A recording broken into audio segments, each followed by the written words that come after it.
Buenas tardes a todos. Vamos a empezar este tutorial de hoy día. Estábamos dando un minutito para que ingresara más público.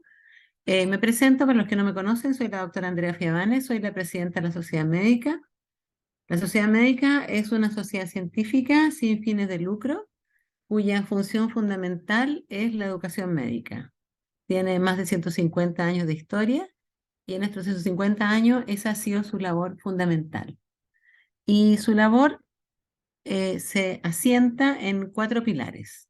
Nuestros cursos de educación médica continua, que ustedes conocen bien, que son cursos de actualización de medicina ambulatoria, de subespecialidades médicas y de medicina hospitalaria, que vamos girando todos los años, vamos cambiando las temáticas.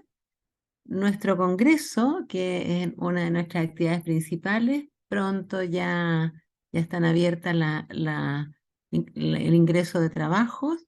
El congreso es la última semana de septiembre, así que guarden las fechas. Es un congreso muy interesante el que está programado este año.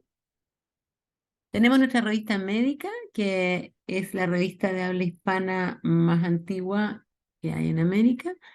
Em, que cumplió 150 años el año pasado. También estamos en un proceso de renovación de la revista, así que esperamos que mejore mucho más. Y lo que nos convoca hoy día, que son los tutoriales. Estos son ejercicios de diagnóstico médico. Nosotros somos internistas y lo que nos gusta más es el diagnóstico. Entonces convocamos hospitales, centros universitarios y nuestras queridas sociedades filiales para que nos traigan casos y se conversen casos. Esa es la diferencia con otras formas de educación continua. Acá no se discute un tema, sino se van discutiendo casos en los cuales ustedes participan. Y hoy día tenemos el agrado de tener con nosotros a la Sociedad Chilena de Infectología, representada por su vicepresidenta, la doctora María Inés Cerón, que es infectóloga de la Universidad Católica. Y ella nos ha traído una interesante serie de casos, no COVID, que fue nuestra línea, digamos, porque han escuchado bastante de COVID, ¿cierto?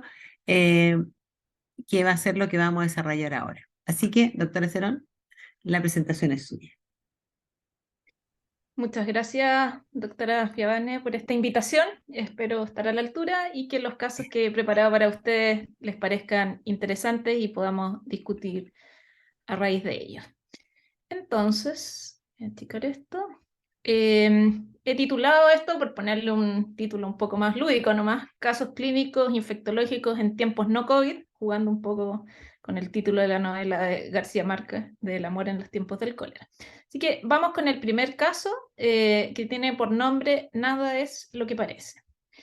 Este se trata de un paciente de 46 años que tiene antecedentes de ser un paciente con infección por VIH, que está diagnosticada hace 10 años. En el momento del diagnóstico se diagnosticó en etapa A3, nunca ha tenido infecciones oportunistas y sus exámenes de CD4 y carga viral más recientes muestran que tiene 210 CD4 con carga viral indetectable y por ende se considera que tiene una terapia que es exitosa. La terapia con la que está es abacavir, lamivudine, dolutegravir, que es el medicamento conocido con el nombre de Triumec, y no tiene otros antecedentes, no tiene antecedentes quirúrgicos, tampoco es alérgico. Y consulta por historia de una semana de evolución, de compromiso del estado general, decaimiento, fiebre que ha llegado a ser hasta de 37,8 y aparición de lesiones eritematosas no pruriginosas en la región frontal izquierda. Y aquí tenemos algunas fotos de las lesiones, eh, que son estas lesiones que se ven acá, medias eritematosas, algunas un poquito más que se han puesto más cafezosas, pero en general son eritematosas de bordes bien definidos, ¿ya?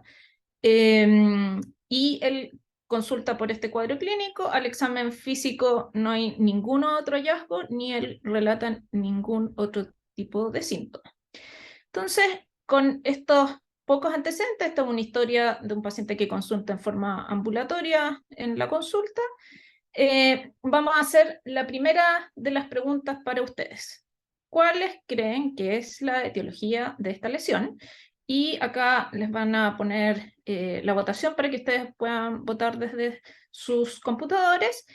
Y las alternativas son que se trata de un carcinoma espinocelular, alternativa B, un sarcoma de Kaposi, alternativa D, una dermatitis alérgica, alternativa C, una sífilis, y alternativa E, una angiomatosis basilar. Entonces, la idea es que vamos a dar un minuto más o menos para que pongan sus respuestas. Entonces, les recuerdo, paciente PPBI con terapia antirretroviral efectiva y con una historia de una semana de evolución de un cuadro más bien sistémico y con estas lesiones cutáneas en la región frontal. Vamos a ver. Les vamos a dar otros minutitos para responder. Y cuando, sí, al apoyo técnico, cuando ya tengamos un buen número, eso. Entonces podemos, si nos pueden mostrar las respuestas. Y a ver, vemos ahí que hubo bastante dispersión, diría yo, en las respuestas. Lo que les parece menos probable es que sea una dermatitis alérgica. Bueno, son casos infectológicos, así que efectivamente si tuvieran un curso de dermato, a lo mejor hubiéramos puesto eso. Pero las otras alternativas se dividen un porcentaje importante que se matriculó con sífilis, seguido de angiomatosis basilar y sarcoma de Kaposi un poco después. Vamos a ver. Entonces, la verdad es que el tratante no tenía muy claro en realidad qué eran estas lesiones, por lo que solicitó realizar una biopsia a las lesiones. Y estas son fotos de las lesiones y los patólogos informan que tiene una dermatitis con un patrón perivascular y liquenoide, donde hay predominio de plasmocitos en el infiltrado inflamatorio y dentro de los exámenes que pidió para tratar de hacer el diagnóstico, efectivamente, le pidió un RPR porque al igual que el mayor porcentaje de ustedes sospechó que esto podía ser una sífilis y tuvo un RPR reactivo de 1 en 128. Así que muy bien. Vamos a seguir.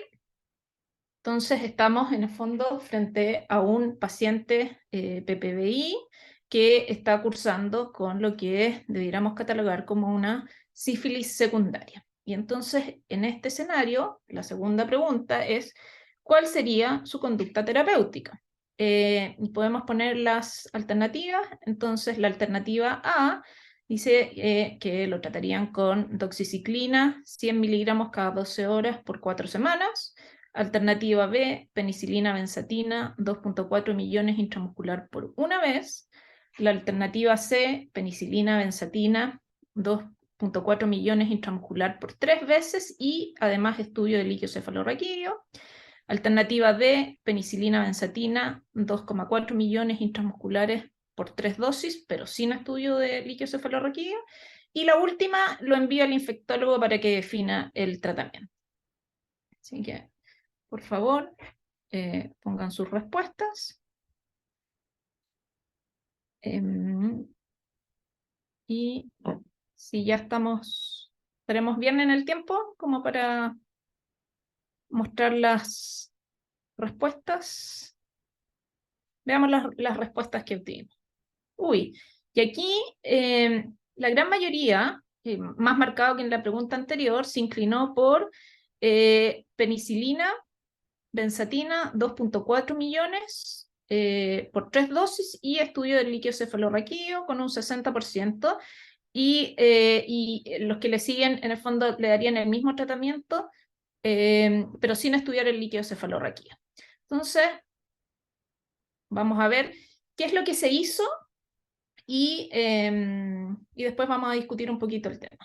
¿Qué es lo que se hizo? El médico tratante le indicó penicilina benzatina, 2.4 millones intramuscular, una vez a la semana por 3 semanas, y no le hizo punción lumbar. El paciente evolucionó clínicamente de forma favorable, desaparecieron las lesiones cutáneas y el RPR descendió a 1 en 16 en el control de los 3 meses. Y desde el punto de vista de la infección por VIH se mantuvo con cargas virales indetectables y CD4 que mejoraron discretamente. Entonces, a ver, la idea un poco de traer este caso a colación es cuáles son los mensajes que me gustaría dejar con este caso clínico. Lo primero es discutir un poco respecto a la epidemiología. La verdad es que los sífilis en nuestro país está con altísimas tasas, en realidad, de infecciones.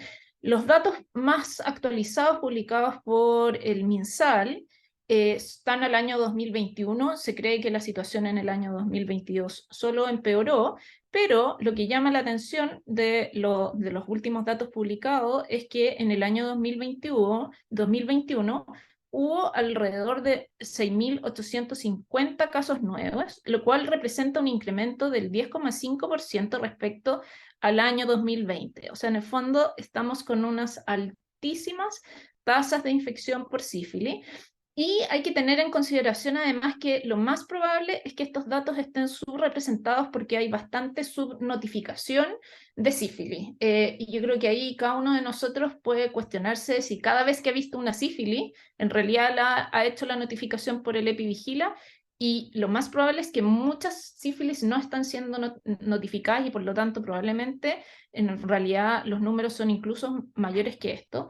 ¿Cuál es el grupo etario más afectado? Es gente joven, ya entre 25 y 29 años, y predominantemente hombres, en una relación de hombre a mujer de 1,9 hombres por cada mujer infectada.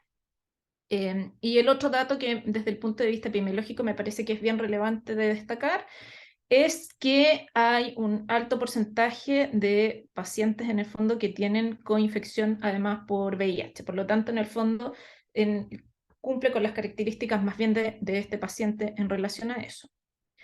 Lo segundo, y que es importante que en la sífilis, en el fondo hay distintos tipos de sífilis, lo más probable es que ustedes esto lo conozcan, pero que está la sífilis primaria, está la sífilis secundaria y están las sífilis latentes que pueden ser precoces, menos de un año, tardía más de un año o indeterminada, y ya están las formas, en el fondo, la neurolues.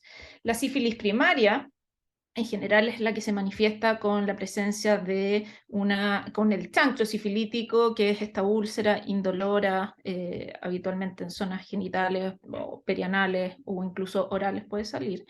Y por otro lado, la sífilis secundaria, y lo destaco un poco porque este caso era un caso de sífilis secundaria, en realidad se puede manifestar entre 3 y 6 semanas post la exposición.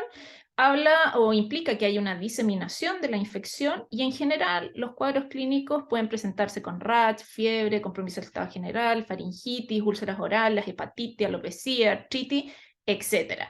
Y en el fondo hay que tener presente que la sífilis secundaria es una gran imitadora, o sea, en el fondo puede provocar cosas que son muy diversas. Las lesiones que tenía el paciente no se parecen en nada a estas otras fotos que son bastante más características y era una sífilis. Entonces, yo creo que uno tiene que tener un índice de sospecha bien bajo para pedir alguna prueba diagnóstica de sífilis. A mí me ha pasado, y no tan infrecuentemente, de pacientes que han sido catalogados como alérgicos y que cuando uno los ve dice, esto no es alergia, esto es sífilis, le pide el examen y efectivamente sale positivo. Eso es uno de los mensajes que me gustaría que quedara claro.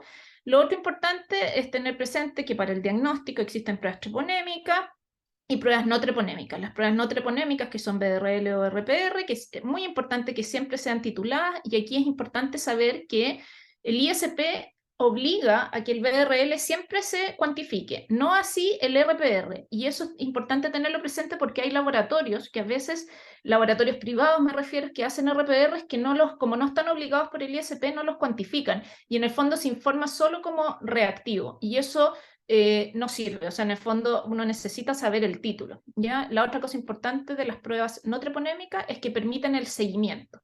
Y por otro lado están las pruebas treponémicas, que son las confirmatorias, pero también está importante tener presente que solo sirven para el primer episodio, pero que no sirven para si hay una reinfección, porque en el fondo son exámenes que van a quedar siempre positivos. Y el último mensaje que me gustaría dejar en claro, digamos, clarificar en relación a este caso, que es lo que se refiere al tratamiento, porque aquí han habido hartas cambios, diría yo. Antiguamente, en el fondo, se hacían diferencias respecto a si el paciente era VIH o positivo o negativo para definir qué tratamiento se le indicaba. Y en la actualidad son las mismas indicaciones, ya sea que se trata de un paciente VIH positivo o de un paciente VIH negativo. Esa es la primera cosa.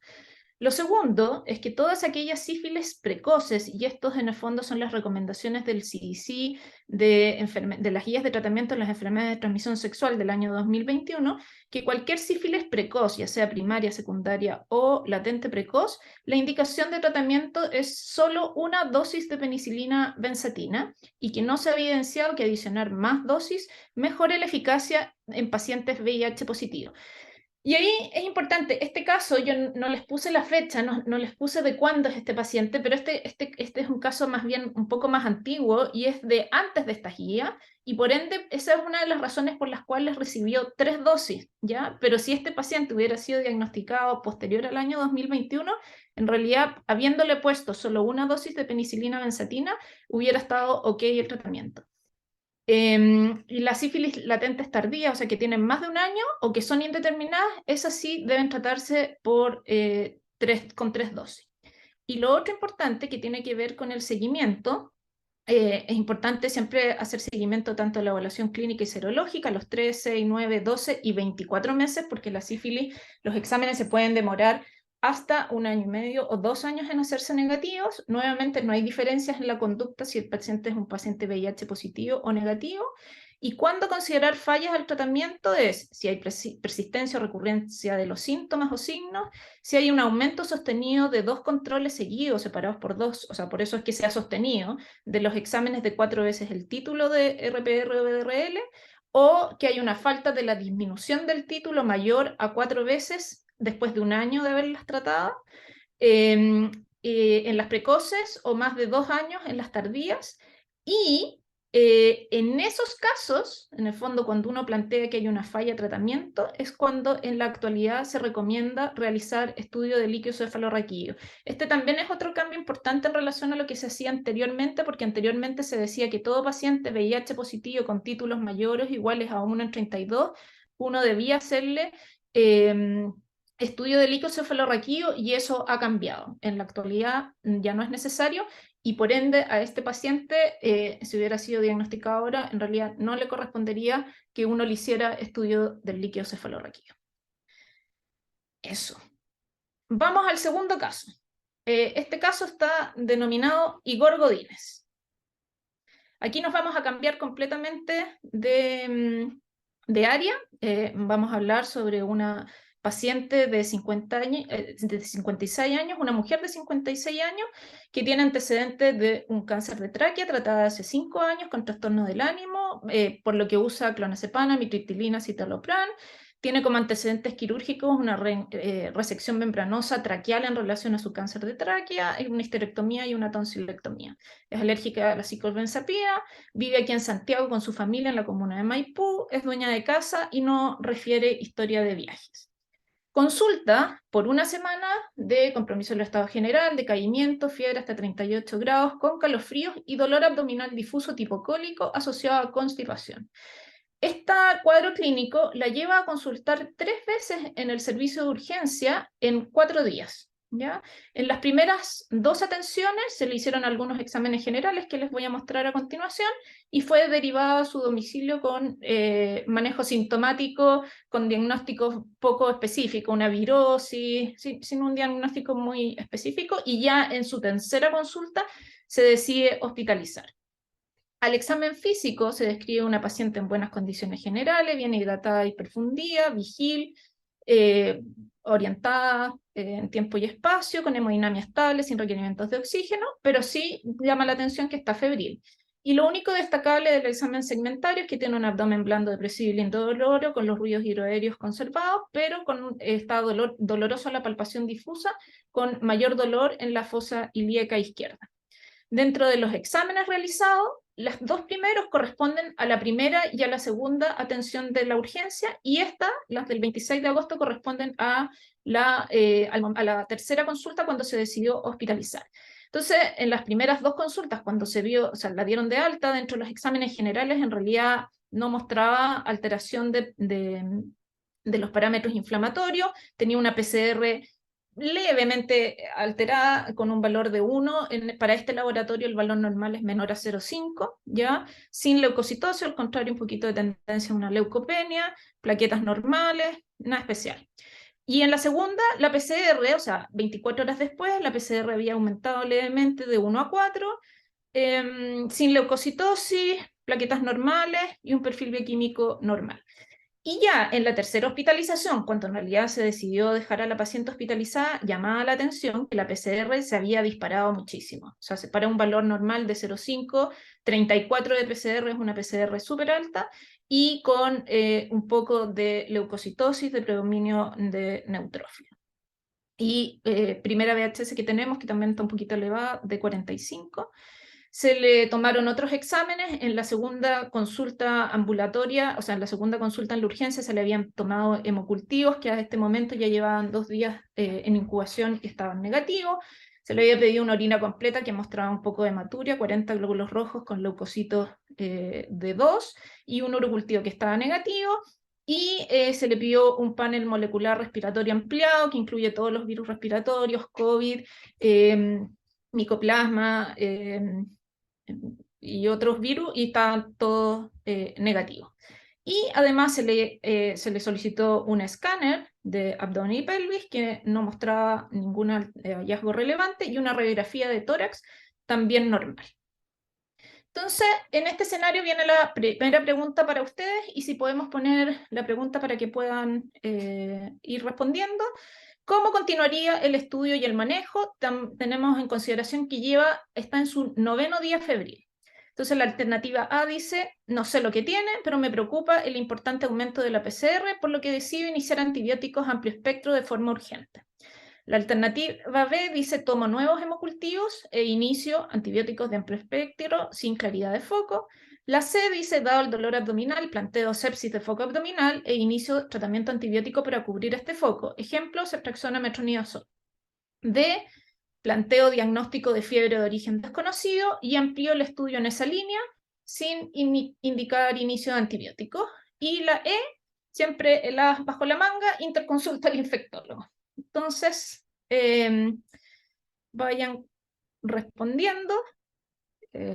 Probablemente aquí no hay una respuesta absoluta, única. Obviamente muchas de las alternativas pueden ser válidas, ¿ya? Lo importante obviamente siempre es justificar bien el por qué uno toma una u otra decisión. Así que cuando tengamos un número importante de respuestas, por favor, si vemos las respuestas. Ya, entonces, acá lejos, la gran mayoría se inclinó por el diagnóstico de 81%, dice: planteo el diagnóstico de fiebre de origen desconocido y amplío el estudio en esa línea y no inicio antibióticos, lo cual a mí me parece que es bastante razonable, ¿ya? No necesariamente fue lo que se hizo, como vamos a ver. Esto, en el fondo, nosotros como infectólogos conocimos a la paciente después, pero se hizo un mix un poco entre todas las alternativas ahí. Pero lo que se hizo: se repitieron los hemocultivos, se pidieron 4 sets y se inició de todas maneras, en el fondo, pensando en cubrir un posible foco abdominal. Se le partió tratamiento antibiótico empírico con ampicilina sulbactam, pero precisamente pensando y ampliando el estudio como una fiebre de origen desconocido, se le pidieron más exámenes. Dentro de estos exámenes, ¿qué se les pidió? Se le pidió un angiotac de tórax, que no mostraba ningún hallazgo, pensando en la posibilidad de un TEP. Se le pidió un PET-CT, aunque aquí, si bien lo anoté acá, es importante tener presente que este PET se le tomó recién el 1 del 9, y ella se había hospitalizado el 26 agosto, por lo tanto, en el fondo, en realidad, en los primeros días de la hospitalización no se contaba con este resultado, pero un poco por términos de ejercicio en la presentación del caso, preferí ponérselos acá. Y en el PET lo que se veía es que tenía adenopatías hipermetabólicas infradiafragmáticas con leve esplenomegalia homogénea. Se le pidió un ecocardio transtorácico que salió normal. Se le pidieron pruebas hepáticas que la verdad es que estaban bastante anodinas, bastante normales. Desde el punto de vista infeccioso se le pidió un ELISA VIH que fue negativo, un antígeno de superficie de hepatitis B negativo, hepatitis C negativo, un cuantiferón de tuberculosis negativo, IgM de Epstein-Barr negativa, y aquí, perdón, me equivoqué, son todas IgM de Epstein-Barr, IgM de citomegalo y IgM de toxoplasma, todas negativas, y también se le pidió reacción de aglutinación de Bruselas, que fue negativa.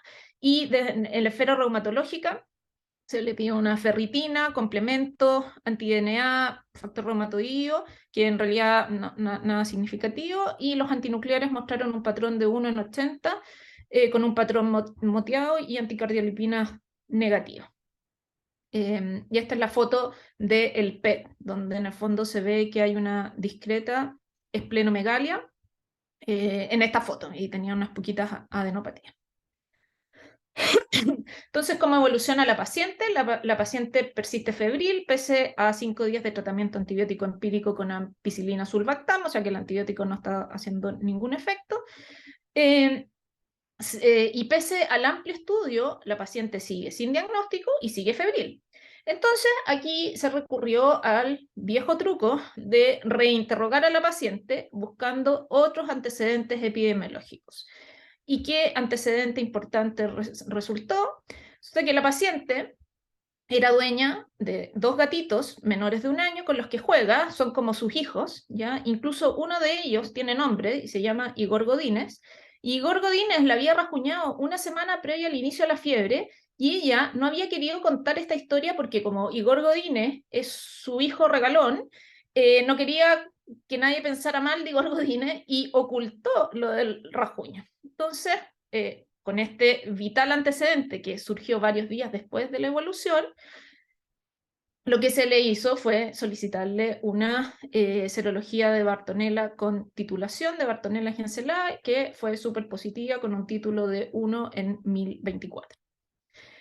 Entonces, en este escenario, y si podemos poner las preguntas, ante el diagnóstico de una fiebre de origen desconocido por infección por Bartonella Genselae en un paciente inmunocompetente, la pregunta es ¿cuál sería su indicación de tratamiento?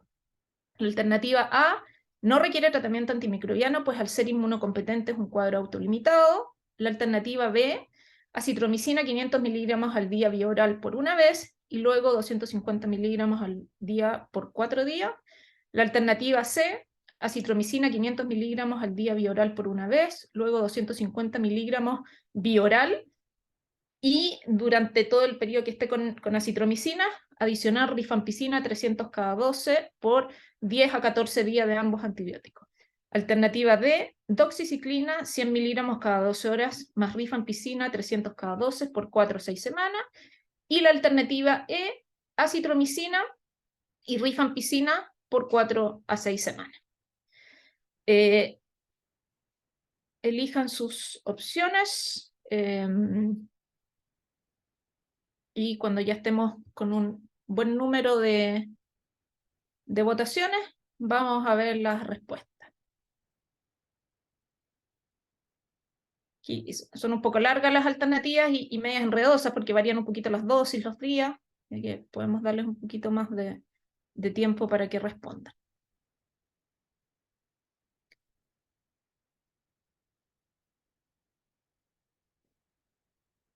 ¿Estaremos ya con un número importante de respuestas? Vamos a ver las respuestas. Ya, acá hay bastante más dispersión en las respuestas, ¿ya? Gana la opción de que le daría acitromicina 500 miligramos, o sea, en el fondo acitromicina por 5 días, ¿ya? Con un 44%, seguido de la opción de acitromicina, rifampicina por 10 a 14 días, casi un tercio votó por eso, Y la tercera alternativa más votada fue doxiciclina, rifampicina por 4 a 6 semanas. Vamos a contarles qué es lo que se hizo con la paciente y cómo evolucionó. Otro dato importante, a la paciente se le hizo un fondo de ojo que salió normal y como les había mencionado anteriormente, el resultado del PET-CT en realidad se tuvo a posteriori, ¿ya? Por lo tanto, las decisiones del tratamiento no se tomaron exactamente teniendo el PET en la mano, y en ese minuto se hizo probablemente una alternativa que no era ninguna de las que estaba ahí puesta. Y ustedes van a decir, oye, pero esto es pillería. No, no es tan pillería, porque probablemente lo que se hizo fue algo que no es de lo más recomendado, digamos, y lo que se hizo fue solo darle acitromicina, pero con la diferencia de que en vez de darle por 5 días, se le dio por un periodo de tiempo más largo, se le indicó acitromicina 500 miligramos al día oral por 10 días y se dio de alta. Entonces, ¿cómo evolucionó? Se citó a control ambulatorio una semana posalta, que esto implicaba que ya estaba en el día 10 de acitromicina, y si bien la curva febril venía en descenso, aún tenía alzas térmicas hasta 37,8 y se sentía muy fatigada, ¿ya? Por otro lado, los parámetros inflamatorios seguían bastante inflamadas. Es verdad que la PCR de 30 y tantos que había llegado a tener le bajó a 7,6, pero la BH se le había subido a 76, no tenía leucocitosis, pero llamaba la atención que tenía trombocitosis. ¿Ya? En este minuto sí, ya teníamos disponible el informe del PET que mostraba las adenopatías y la esplenomegalia, y entonces en este escenario es que se decidió en el fondo, por una parte, prolongar el tratamiento con acitromicina y se decidió ahora adicionar tratamiento con rifampicina, ¿ya? Por 14 días más. Se cita control ambulatorio, en su segundo control ambulatorio ya llevaba 25 días de acitromicina y 15 días de rifampicina, y por fin, afortunadamente, la paciente se había hecho febril unos días antes. Refería que estaba menos decaída y con menos compromiso en el estado general, pero que aún no estaba a 100%, y llamaba la atención que seguía bastante inflamada, con PCR de 8, VHS de 88, incluso habían subido respecto al control previo y seguía con bastante trombocitosis. Por lo que se decidió prolongar el tratamiento antibiótico con acitromicina y rifampicina por 2 semanas más, y ya afortunadamente para el tercer control ambulatorio, cuando ya llevaba 39 días de acitromicina y 29 de rifampicina, por fin la paciente estaba ya asintomática, había vuelto a estar afebril, sin síntomas sistémicos, y había una importante mejora de los parámetros inflamatorios, y en este escenario se decidió suspender el tratamiento antibiótico. Entonces, ¿cuáles son los mensajes de este caso clínico 2?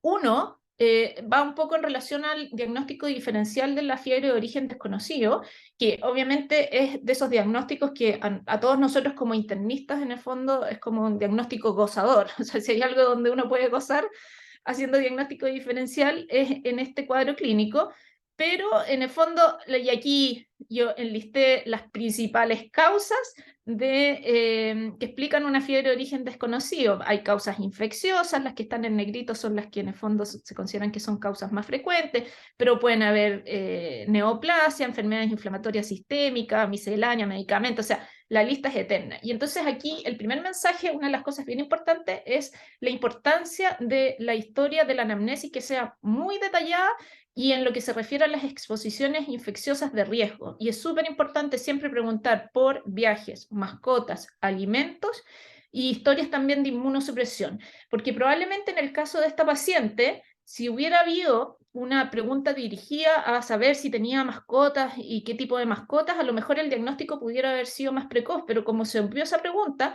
se demoró bastantes días en hacerse el diagnóstico. Es el primero de los mensajes.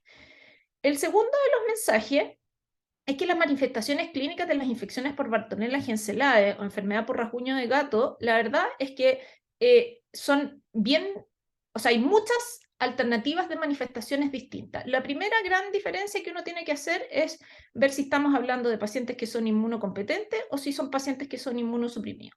Si estamos hablando de pacientes inmunocompetentes, que es el caso de esta paciente, en el fondo también hay, dentro de eso, hay varias alternativas distintas de presentación. Está lo que se llama la linfoadenopatía regional, el ganglio inflamado cercano a la zona donde fue el rasguño, que probablemente es el cuadro más leve de presentación.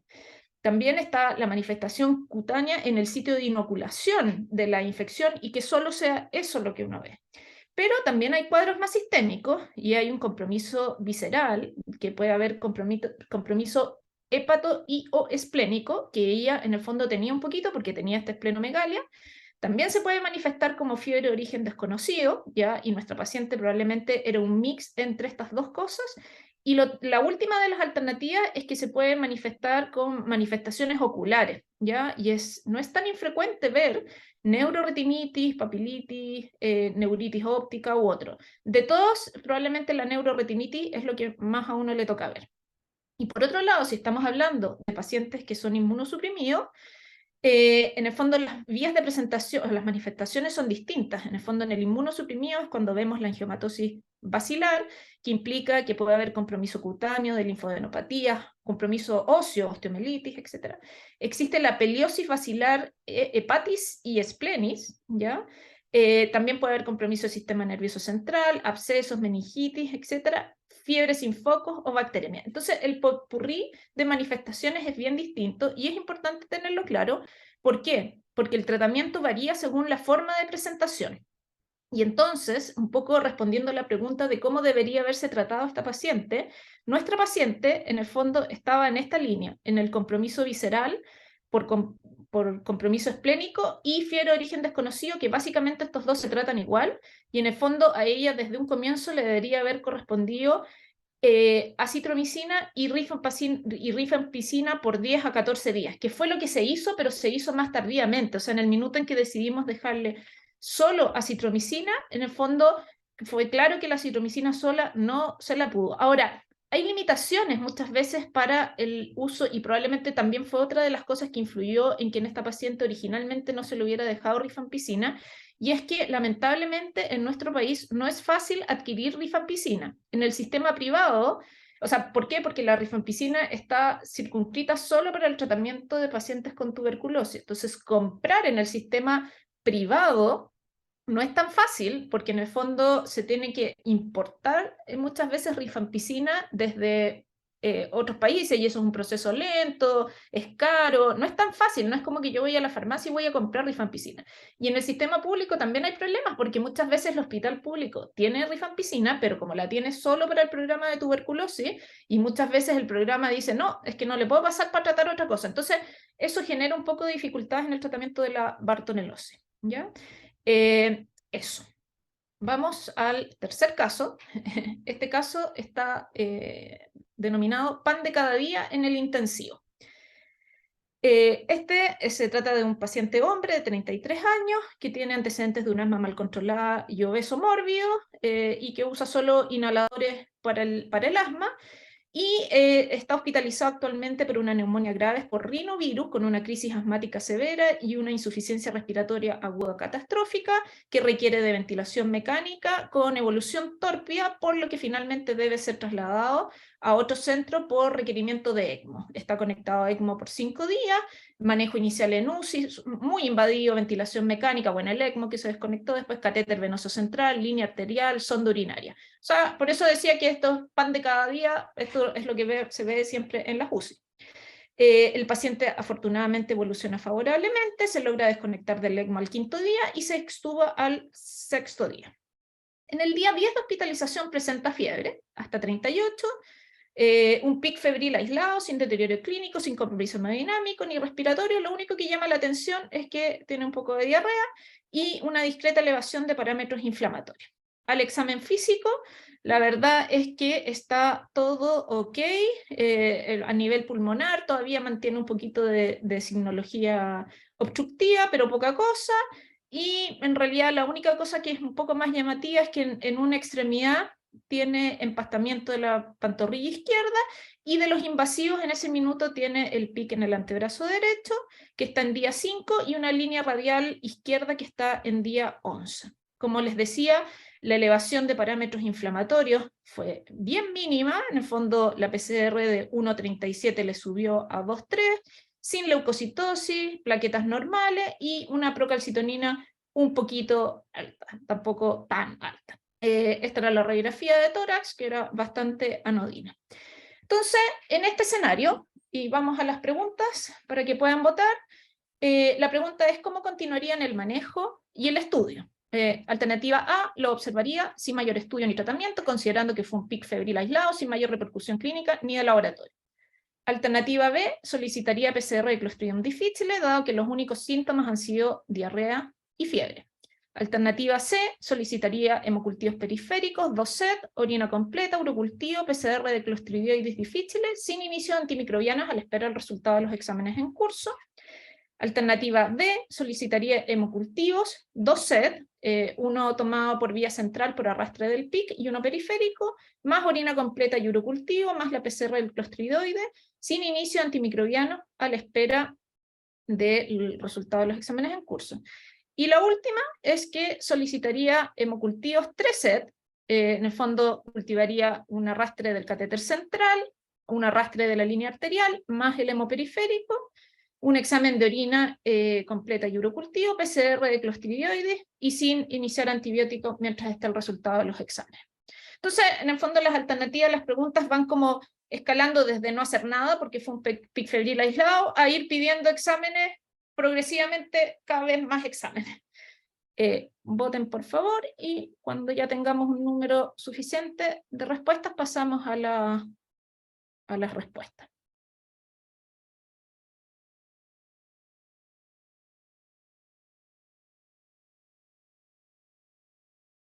¿Sabe tomar agua? Veamos las respuestas. Y aquí las alternativas son súper divididas entre, o sea, la gran mayoría se inclina entre tomar hemocultivos central por arrastre del PIC y periférico. La diferencia entre la alternativa D y la E, la diferencia era que en uno se cultivaba la línea y en el otro no, ¿ya? Y esas fueron las dos preguntas con la mayor cantidad de respuestas. Vamos a ver qué se hizo. Perdón. Se tomó una orina completa que en realidad tenía un poquito de hematuria con 2 leucocitos y urocultivo negativo, y efectivamente se cultivaron, se tomaron hemocultivos de arrastre del catéter venoso central, en el que creció a las 11 horas una Klebsiella pneumoniae, y en el periférico creció la misma Klebsiella pneumoniae, que es esto, y acá está, que era una Klebsiella pneumoniae de Blé, y ahí está el antibiograma, y en el fondo lo que quiso todo, no se arrastró la línea, pero se decidió sacar la línea, y el cultivo de la línea arterial mostró incontables colonias de una Klebsiella pneumoniae Blé. Entonces, la pregunta es, ¿cuál sería el diagnóstico de este episodio febril? Alternativa A, bacteriemia por Klebsiella Blé asociada al catéter venoso PIC. B, bacteriemia por Klebsiella Blé secundaria a traslocación bacteriana por cuadro de diarrea. Bacteriemia por Klebsiella Blé asociada a la línea arterial. Bacteriemia por Klebsiella Blé de foco no precisado. Y ninguna de las anteriores. Voten, por favor.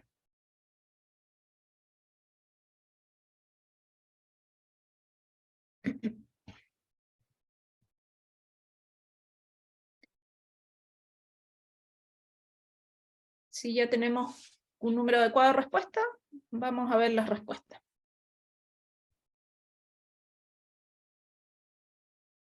Parece que nos falta un poquito todavía.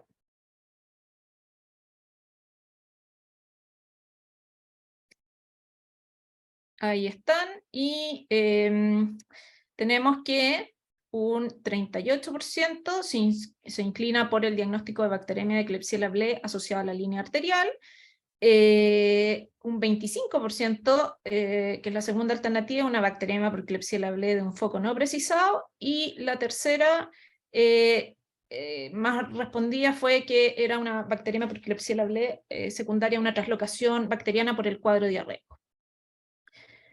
La verdad es que lo que se interpretó es que esto era una infección del tracto sanguíneo asociado a la línea arterial que se retiró. Se manejó con antibióticos imipenem por 10 días, evolucionó clínicamente de forma favorable, y los hemocultivos de control fueron negativos. Entonces, ¿por qué quise traer a colación este caso? ¿ya? Y aquí vienen un poco los mensajes. Bueno, lo primero es que yo no sé qué tan, o sea, en el fondo el concepto del diagnóstico de bacteremias a través de los sets de hemocultivo es algo que en el fondo se preconiza hace mucho, mucho, mucho tiempo, y, pero lamentablemente a veces por temas de recursos u otras cosas, no están implementados la posibilidad de hacer set de hemocultivos en todos los centros o en todos los hospitales. Ahora, ¿a qué le llamamos set y cuál es la racionalidad detrás de los set de hemocultivos? Como ustedes bien deben saber, cada botella de hemocultivos automatizados de adultos permite la inoculación máxima de solo 20 cc de sangre, ¿ya? Pero esto tiene una baja sensibilidad para el diagnóstico, o digamos para la positividad de los hemocultivos. La sensibilidad de cada botella de hemocultivos en el contexto de una bacteremia es de alrededor del 20%, o sea que es súper bajo. Entonces, ¿cómo puede uno optimizar esta sensibilidad? Es cultivando más sangre. Pero el frasco no permite cultivar mayor cantidad de sangre. Entonces, para tratar de optimizar el rendimiento, es que se creó este concepto de los set de hemocultivos periféricos, tomados desde una venopunción. O sea, en el fondo yo hago una sola venopunción, extraigo 20 cc de sangre y lo siembro en 2 botellas, que si se puede, lo ideal es que una de esas botellas sea aeróbica y la otra sea anaeróbica. Y lo mismo hago con otra venopunción, extraigo 20 cc y lo siembro en 2 botellas de hemocultivos. Pero estas 2 botellas tomadas de solo una venopunción es un set, eso representa como un hemocultivo. Y este representa otro hemocultivo. Entonces, en realidad, al tomar 2 sets, lo que uno en realidad tiene 2 hemocultivos realmente tomados en 4 botellas, ¿ya? Y es importante entender el por qué y cómo se toman los cultivos a la hora de interpretarlo, porque en el fondo, para poder decir que el paciente tiene 2 hemocultivos positivos, tiene que tener al menos uno de estos frascos positivos y al menos uno de estos frascos positivos. Si en realidad los 2 frascos positivos pertenecen a la misma venopunción, eso es catalogado como un hemocultivo positivo, ¿ya? A lo mejor en el fondo ustedes ya manejaban el concepto, pero creo que es importante el recalcarlo, porque, y si en sus centros no tienen esta posibilidad de hacer, en el fondo ver la posibilidad de preguntar qué tan factible es la implementación, porque en realidad esto es lo recomendado para hacer diagnóstico de bacteremia. El segundo mensaje, en el fondo, importante, que es recordar los criterios de diagnóstico de las ITS-CBC, ¿ya? Y para esto recordar que existen métodos llamados como no conservadores, que implican la remoción del catéter venoso central, y están los métodos conservadores, que implican mantenerlo. Al remover el catéter, ¿qué es lo que uno hace? Es que en el fondo saca el catéter, corta los 5 centímetros distales de la punta del catéter y hace un cultivo semicuantitativo por técnica de Mackie, hace rotar la puntita del catéter sobre una placa de agar sangre, lo deja en incubación 24 horas y al día siguiente va a contar cuántas colonias crecieron. Si crecen más de 15 unidades formadores de colonia, eso sugiere de que el catéter estaba colonizado. Y si, a su vez, esta bacteria que crece en más de 15 unidades formadores de colonia es igual que la bacteria que crece en los hemocultivos, eso quiere decir en el fondo que estamos frente a una ITS-CBC. Esto es importante tener presente, que es solo para el cultivo de superficies externas de los catéteres, tiene muy buena sensibilidad, la especificidad un poquito más baja, pero en el fondo esto se usa bastante. Y están los métodos conservadores, que en el fondo lo que evitan es retirar el catéter, para evitar que la gran mayoría de las veces los catéteres se sacan de forma innecesaria, y lo más usado habitualmente son lo de los tiempos diferenciales de los hemocultivos centrales. Esto es aplicable solo si uno tiene métodos automatizados en su centro, ¿ya? Y lo que permite es comparar los tiempos de positividad de las muestras tomadas por el catéter venoso central versus las muestras tomadas por la venopunción periférica. Si sale el mismo agente y lo que tomado desde el catéter venoso central se hace positivo antes de 120 minutos en comparación al tomado por la vía periférica, eso quiere decir de que probablemente la ITS se relaciona, o sea, la bacteremia se relaciona al catéter, porque ahí está la mayor concentración y por eso es que las bacterias crecieron primero en ese hemocultivo. Tiene muy buena sensibilidad y especificidad y es lo que más se utiliza en la actualidad. Y está este otro que en el fondo creo que cada vez se usa menos, en algunos centros todavía está en uso y por eso lo menciono, pero se usa bastante menos, que son los hemocultivos cuantitativos. Acá lo que se hace es que se aspira sangre, 1,5 ml de sangre por el catéter venoso central y por la punción venoperiférica en jeringas que están heparinizadas, y esto se siembra en un medio sólido. Para después, al día siguiente, después de la incubación, se van a contar las colonias. Si las colonias, la concentración de colonias de la placa tomada por vía central es mayor a 3:1 en comparación a la periférica, también habla de que la infección probablemente es relacionada al catéter. ¿Ya? Eso como recordatorio. Y el último punto que quería traer, porque no pueden decir, bueno, pero ITS-CBC vemos a cada rato, ¿cuál es la gracia que nos venga a contar de un ITS-CBC acá? ITS-CBC vemos harto, pero creo que no estamos tan conscientes de que las líneas arteriales también tienen riesgo de infectarse, ¿ya? Y habitualmente si uno le pregunta a muchas personas o a los mismos intensivistas, dicen, no, pero si las líneas arteriales no se infectan. Bueno, eso no es tan así. Las líneas arteriales sí se infectan, ¿ya? Y aquí les traigo algunos datos de artículos publicados en el fondo donde comparan las tasas de colonización y de infección de los catéteres venosos centrales y de las líneas arteriales, y como ustedes ven, en el fondo sí hay harto reporte de infección de las líneas arteriales. Entonces eso es algo que deberíamos tener en consideración cuando un paciente que está en intermedio o intensivo y que está en el fondo invadido y presenta fiebre, debemos también tomar presente que existe como una posible fuente la infección de la línea, ¿ya? ¿Por qué se puede infectar la línea? Las causas pueden ser múltiples, por la instalación, por la mantención, etc. ¿Ya? Eso.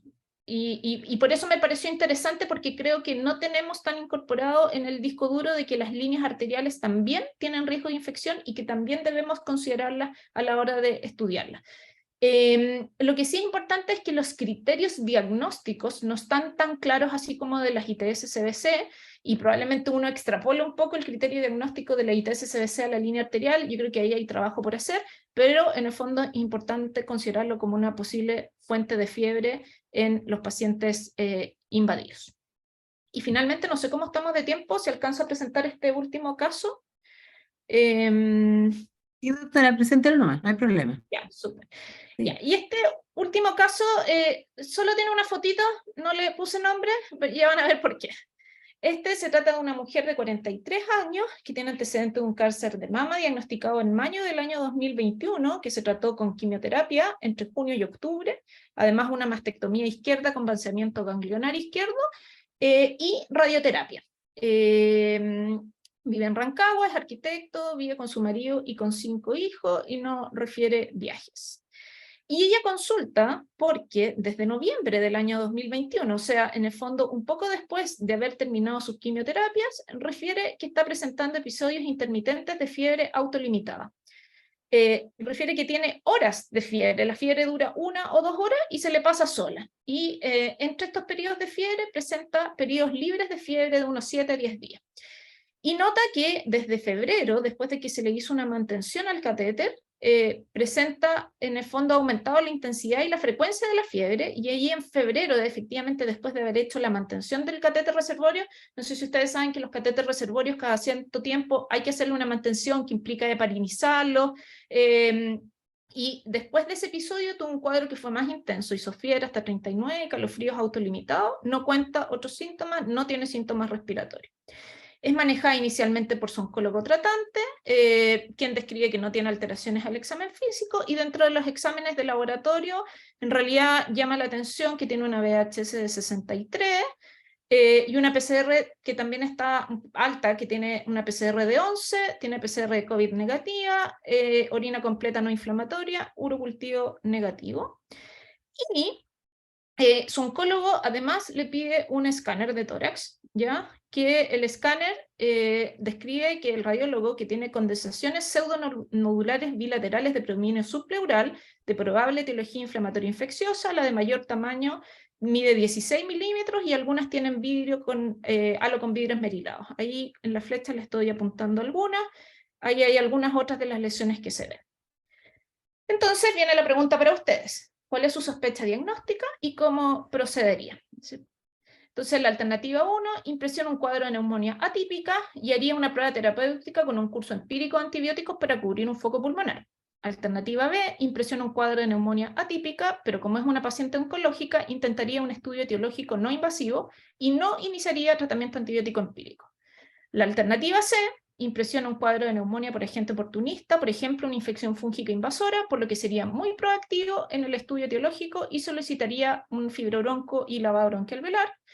Y la D, pudiera tratarse de embolías sépticas pulmonares, por lo que solicitaría hemocultivos, incluyendo arrastre del catéter y periféricos, más un ecocardiograma. Y la última es, derivaría el comodín de derivar al infectólogo para que en realidad le estudie el infectólogo.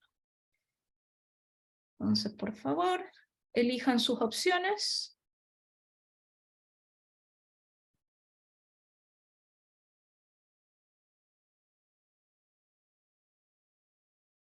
¿Estaremos con las respuestas? Vamos a ver. Ya, acá, bien marcado, en realidad, la gran mayoría, el 63%, dice pudiera tratarse de embolías sépticas pulmonares, por lo que solicitaría hemocultivos, incluyendo arrastre del catéter venoso central y periférico, más un ecocardio, ¿ya? De acuerdo, vamos a ver qué es lo que hizo, porque en este minuto está en manejo por su oncólogo tratante, ¿ya? ¿Y qué es lo que hizo su oncólogo? Su oncólogo decidió dejarle antibiótico empírico y le dejó para cubrir un foco respiratorio pulmonar y le dejó levofloxacino 750 miligramos al día. Al 6º día de tratamiento antibiótico, presenta fiebre de nuevo, de corta duración, y en este minuto entonces decide derivarla al infectólogo. Llama la atención que pese que hizo fiebre, la PCR en el fondo le había bajado y la VHS también. Y en el fondo el oncólogo le pidió hemocultivos periféricos y que están negativos. La ve infectología, y en realidad infectología en el fondo plantea lo que ustedes muy bien plantearon, de que en realidad esta puede ser en el fondo una siembra secundaria del pulmón, y plantea como primera posibilidad que la infección sea del catéter venoso reservorio con un compromiso pulmonar secundario, por lo que se indica retiro del catéter venoso reservorio y un amplio estudio microbiológico para identificación de bacterias, hongos, nocardia, etc. ¿Ya? Y otra cosa bien importante es que cuando uno tiene situaciones como esta, es bien importante la coordinación con el laboratorio de microbiología para que esté atento a la llegada de este catéter por si fuera necesario hacer pruebas distintas de manejo del catéter, y lo vamos a ver un poquito después. ¿Qué se hizo? Bueno, se sacó el catéter, y aquí dice válvula, pero en realidad es el catéter reservorio, y oh sorpresa, en el fondo el cultivo mostró una bacteria que, no se preocupen, no creo que ustedes conozcan, yo tampoco la conocía, es más, la microbióloga del laboratorio me llamó también para decirme, oye, mira lo que le salió a tu paciente, Subcamurella paurometabola, ¿ya? Incontables unidades formadoras de colonia. ¡Chan! ¿Qué se hizo? En el fondo, bueno, tuvimos que estudiar sobre esta bacteria porque por supuesto que no la conocíamos, y lo que se decidió fue dejarle terapia asociada a antibióticos con levofloxacino, y que ya venía tomando, pero se le agregó cotrimoxazol por un tiempo prolongado, a definir probablemente según evolución, y la verdad es que la paciente post retiro del catéter evolucionó clínicamente de forma favorable, sin fiebre. Pero a los pocos días de tratamiento, se le había pasado la fiebre, pero empezó con tendinitis de codo, manos, rodillas, y se planteó en el fondo una posible reacción adversa al levofloxacino, por lo que se suspendió y se continuó solo con cotrimoxazol. Se le hizo, cuando llevaba 25 días por retiro de catéter, un TAC de tórax que no mostraba cambios significativos, por lo que se decidió prolongar el tratamiento con cotrimoxazol, y hasta casi completar 6 semanas de tratamiento se volvió a controlar el escáner, y ahora sí había una significativa disminución de tamaño y retracción de los focos de condensación pseudonodulares, y ahí en ese minuto se suspendieron los antibióticos. Entonces, algunos mensajes con este último caso. Y lo primero es, en el fondo, cómo enfocar la fiebre y el compromiso pulmonar en pacientes inmunocomprometidos, ¿ya? Y lo primero es tener claro de que este es un evento que es frecuente, ¿ya? y que en general uno logra encontrar la causa de esa fiebre en un alto porcentaje de los casos, los cuales la gran mayoría de las veces son causas infecciosas, ¿ya? Donde predominan habitualmente las infecciones bacterianas y más de lejos fúngicas y virales, o también un porcentaje no tan bajo de infecciones mixtas, ¿ya? Pero también en el fondo, y esto puede ser en el fondo manifestación de dos cosas, o sea, puede ser o una infección primaria del pulmón, ¿yo? O puede ser una infección secundaria por una siembra a distancia. Dentro de eso, en el fondo, las cosas que se describen es que sea, por ejemplo, una tuberculosis, una nocardiosis, una criptococosis, o, como es el caso de esta paciente, que sean embolías sépticas pulmonares secundarias, ya sea una enfermedad, a una endocarditis infecciosa, a una ITS-CBC, como fue el caso de esta paciente, a una candidiasis hepatoesplénica. ¿Y qué es lo que da la clave, en el fondo, desde el punto de vista radiológico, como para plantear, inclinarse más porque el diagnóstico sea de embolía séptica? Es que en general la localización de las lesiones a nivel pulmonar son más bien en la periferia, como era el caso de esta paciente, ¿ya? Lo otro es que quería mencionar, creo que no lo puse, sí, importante cuando uno manda a estudio un catéter de estas características, un catéter reservorio, en general un catéter que es de larga duración. Recién veíamos en el caso previo de que los catéteres, en el fondo, si uno quiere estudiar el catéter, lo que hace el laboratorio, la técnica habitual, es lo que se llama la técnica de Mackie, que hace rotar el catéter y lo que cultiva, o sea, cultiva la superficie externa del catéter.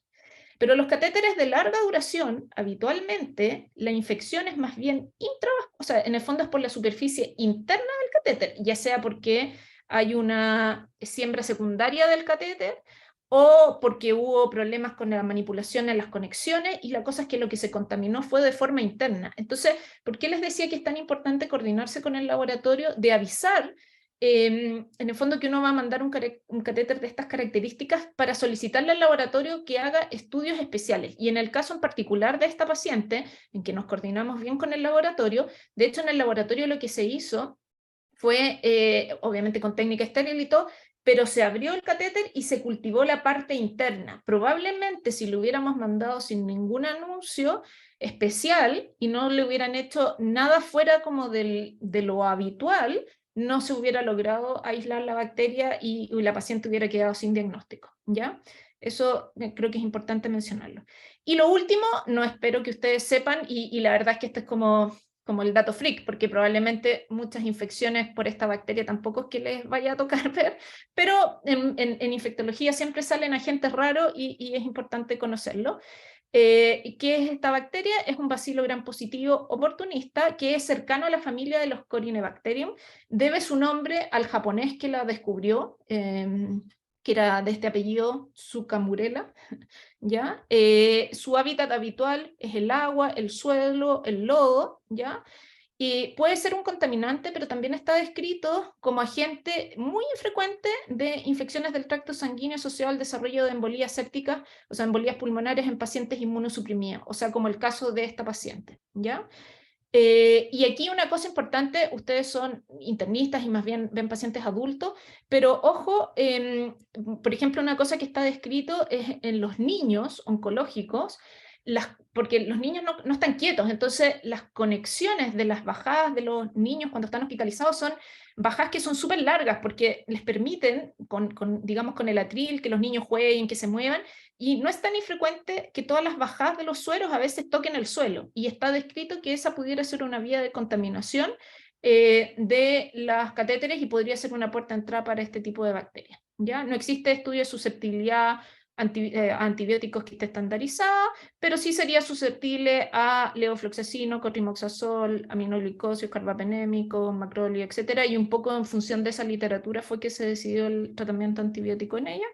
Y lo último, aquí mostrar, por ejemplo, estos casos que están publicados, que son súper parecidos al caso que yo les comentaba, pacientes con, en el fondo, con neoplasia, que tuvieron infección de sus catéteres, y donde los tratamientos elegidos, una se trató con imipenem, la otra con quinolona, pero en general tratamientos largos, entre 4 y 6 semanas, que fue el caso de esta paciente.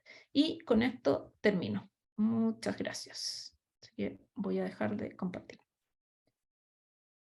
Muchas gracias a usted, doctora. Era bueno el último caso, habría sido un pecado que no lo viéramos, así que muchísimas gracias. Obviamente no conocíamos el agente, pero es súper interesante el concepto que dice de la relación entre el laboratorio y el clínico, que es básica, porque realmente si no, lo más probable es que estuviera quedado sin diagnóstico nomás, si no hubieran hecho el correcto revisión.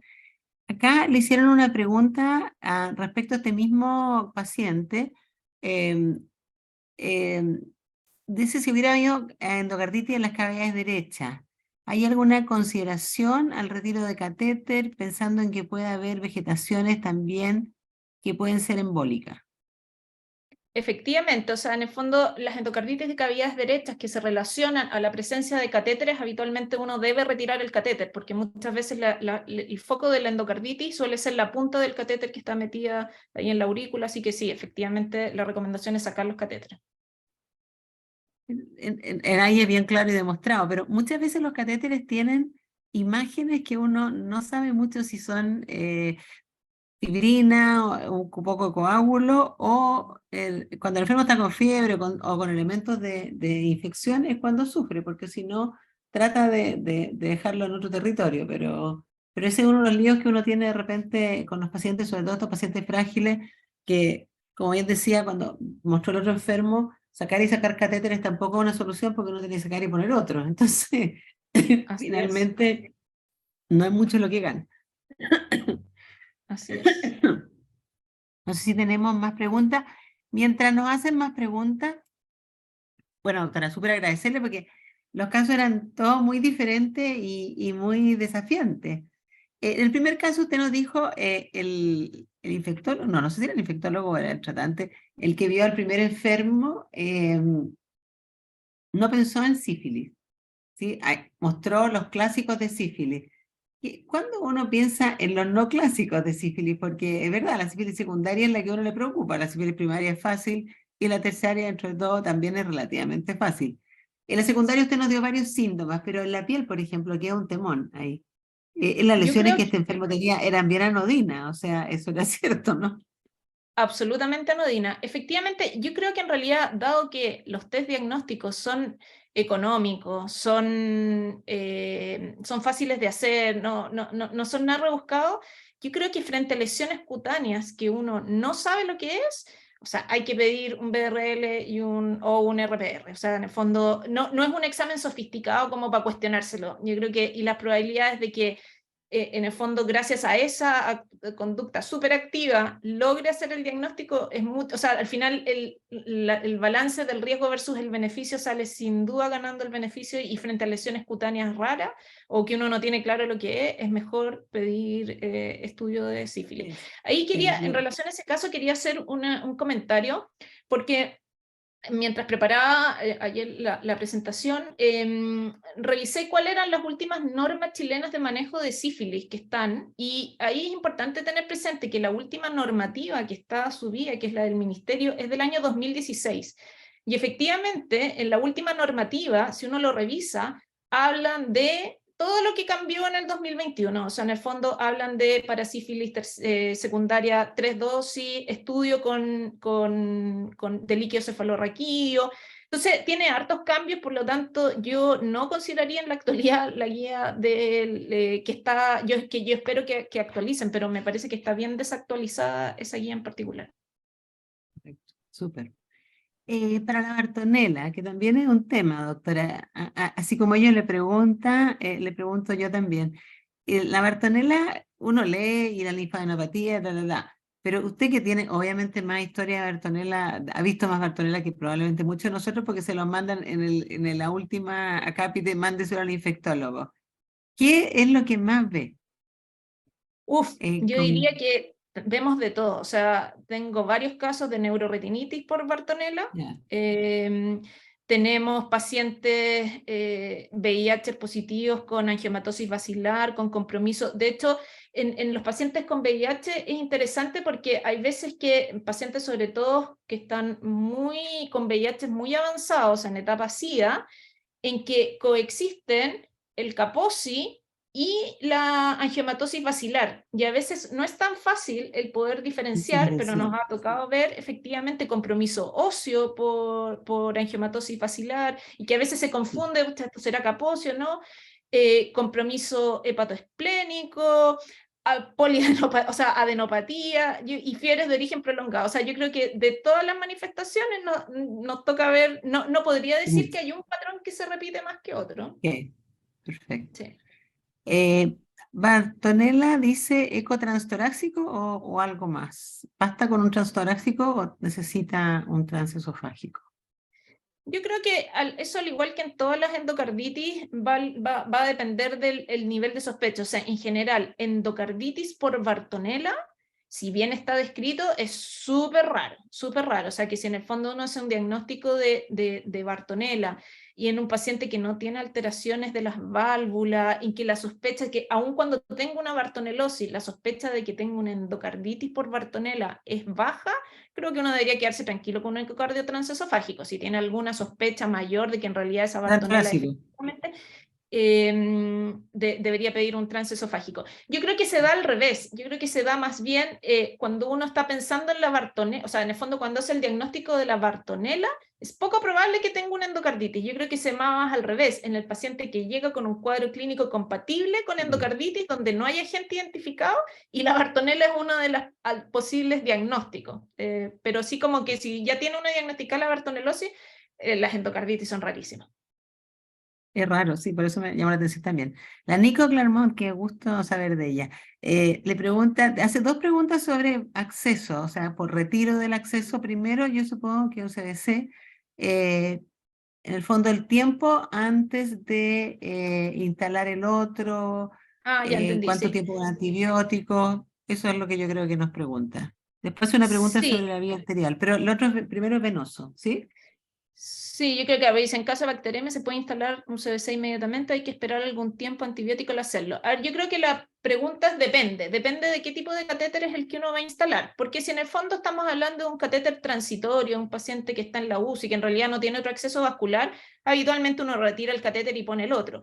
Probablemente los catéteres que uno más se cuestiona y que habitualmente son los que nos preguntan a nosotros como infectólogos, muchas veces nos piden interconsulta para que demos el pase para la instalación del catéter, que es cuando en el fondo van a instalar un catéter más permanente, o sea, ya sea un tunelizado o un catéter reservorio, y ahí habitualmente nuestra recomendación es, sobre todo si estamos hablando de bacteremias por Coccasia gram-positiva, o sea, Staphylococcus o algo así, es que estemos seguros de que tiene hemocultivos de control negativos. Más que los días de antibiótico, es que en el fondo tenemos certeza de que a las 48-72 horas el paciente tiene hemocultivos negativos, y con los hemocultivos negativos instalar el catéter, no antes. Eso. Y de abajo le pregunto también por lo mismo, pero en línea arterial, que da tres De opciones. sospecha bacteremia y OTS lineal, ¿qué te parece mejor? Le parece el retiro de la línea siempre con cultivo de arrastre y mantenerla, retiro de la línea sin cultivar. Ya. A ver, como mencionaba anteriormente, está bastante menos normado el tema con las líneas arteriales. Probablemente la instalación, entonces, si la línea se ve, yo creo que uno debería aplicar los mismos conceptos, digamos, que aplica con los catéteres venosos centrales. O sea, que si en el fondo la línea se ve bien, el sitio de inserción se ve bien, uno eventualmente podría arrastrarla, y si en el fondo no hay nada que le sugiera que es la línea, mantenerla. Si el sitio de inserción se ve feo, o en realidad es una línea que lleva, no sé, 30 días, porque lamentablemente las líneas a veces se quedan pegadas por mucho tiempo, y el paciente en realidad no tiene mucho problema para pincharlo y ponerle una línea al otro lado, es mejor cambiar la línea. Yo creo que no puedo responder así como así tajantemente, pero ese sería más o menos el criterio. En el primer caso, que era el paciente con el VIH y la sífilis, ¿verdad? El paciente tenía CD4 Sí. de 350, ¿cierto? Sí. O sea, en el fondo, el concepto este de en VIH no hacer punción lumbar, Él, corre sí, incluso si tiene CD4 bajo. En el ya, fondo, la indicación de hacer punción lumbar en un paciente VIH es, obviamente, si tiene síntomas neurológicos, no hay ninguna duda, ¿ya? O si no responde, ¿ya? Pero por el solo hecho de tener un título alto, no, porque eso además a nosotros nos toca ver un montón. Lamentablemente nos toca ver muchísima sífilis y sobre todo la sífilis secundaria. Suelen hacer títulos bien altos. O sea, no es tan raro que los pacientes, probablemente los títulos más altos son en el contexto de la sífilis secundaria y que en el fondo uno los trata y que responden súper rápido. Así que en general, de hecho, nosotros no, incluso reconozco que nosotros me refiero como infectólogos, no los mandábamos a hacer punción lumbar, incluso antes que saliera la norma del CDC, ya no los estábamos ok, mandando a hacer, porque además es tan frecuente y es tan prevalente que en realidad, o sea, saturaríamos el sistema mandando a hacer punciones lumbares. ok, Sí. ok. Acá también el tema este de los catéteres que es bien complejo. ITS-CBC con cultivo de maqui, ¿verdad? Sale un microorganismo distinto al del en un cultivo periférico. Si sale un Algo en cultivo el cultivo de distinto, punta y algo distinto en el otro. claro, en el fondo ese paciente lo que tiene es que tenía un catéter colonizado, pero no es el causante de la bacteriemia. O sea, para que pueda Correcto. ser, como uno catalogarlo como ITS-CBC relacional catéter, tiene que ser el mismo agente en el catéter y en la sangre. Sí, en la bacteriemia, No estaba correcto. solo colonizado. Y eso se ve, eso pasa. No es tan raro. Correcto, sí, mucho. Y el otro tiene que ver un poco con lo mismo, porque le pregunta, ¿cuándo realiza la punta o solamente arrastra? Si es Eh, necesario cultivar, ya, esto hacer un cultivo. claro, es un poco parecido a lo que respondía en la Sí. línea arterial. O sea, si Mm, en el fondo uno considera que el sitio de inserción del catéter se ve feo, que lleva muchos días de instalado el catéter y el mismo intensivista dice, mira, en realidad no me cuesta mucho cambiarle el catéter, mejor se lo cambiamos, bueno, ahí retira el catéter, mande la punta a cultivo y hemocultivos periféricos.